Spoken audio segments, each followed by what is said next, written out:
Hello friends, welcome to trending Tamil. இன்றைக்கி நம்ம இந்த வீட்டில் எதை பற்றி பார்க்க போகிறோம் அப்படின்னா, நிறைய பேர் 786 இந்த எண்ணில் முடியக்கூடிய ரூபாய் நோட்டுகளை வாங்குறதுக்கு தயாராக இருக்காங்க. அதே மாதிரி நிறைய பேர் விற்கிறதுக்கும் தயாராக இருக்காங்க. ரூபாய் நோட்டுகளில் சீரியல் நம்பர் 786 அப்படின்ட்டு முடிஞ்சாலும் சரி, இல்லைனா 786ல் தொடங்கினாலும் சரி, அந்த ரூபாய் நோட்டுகளுக்கு மதிப்பு அதிகம் அப்படின்னு சொல்லிட்டு நிறைய பேர் நம்பிட்டு இருக்காங்க. நிறைய பேர் இந்த நோட்டுகள் ராசியான நோட்டுகள் அப்படின்னு சொல்லிட்டு வச்சுக்கிட்டு இருக்காங்க. இந்த ரூபாய் நோட்டுகள் கையில் இருந்தால் நம்மளுடைய கையில் நிறைய பணப்புழக்கம் இருக்கும் அப்படின்னு சொல்லிட்டு நம்புகிறாங்க.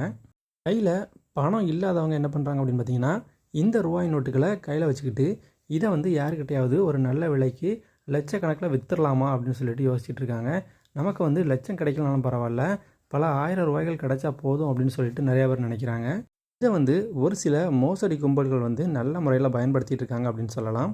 எனக்கு 786 அப்படின்னு சீரியல் நம்பர் கொண்ட ரூபாய் நோட்டுகள் வேணும். நான் 1,00,000 முன்பணம் தர்றேன் அப்படின்னு சொல்லிட்டு சொல்கிறாங்க. அது மட்டும் இல்லாமல் இன்னும் ஒரு சிலர் இந்த 1,00,000 ரூபாய்க்கு மேலே, அதாவது கிட்டத்தட்ட 75 லட்ச ரூபா வரைக்கும் அட்வான்ஸ் தரேன் அப்படின்னு சொல்லி சொல்கிறாங்க. இது ஒருத்தங்களுடைய ஆசையை தூண்டுற விதமாக இருக்குது. ஒருத்தங்களை ஏமாற்றணும் அப்படின்னா அவங்ககிட்ட கருணை எதிர்பார்க்கக்கூடாது.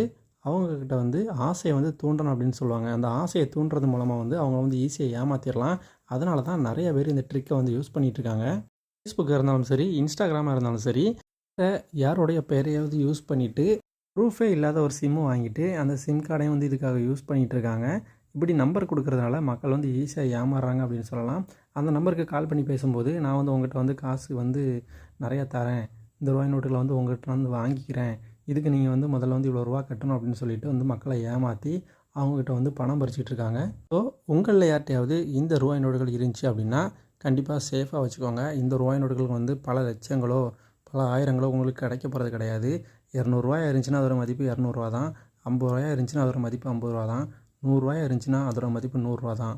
ஓகே ஃப்ரெண்ட்ஸ், தேங்க்ஸ் ஃபார் வாட்சிங்.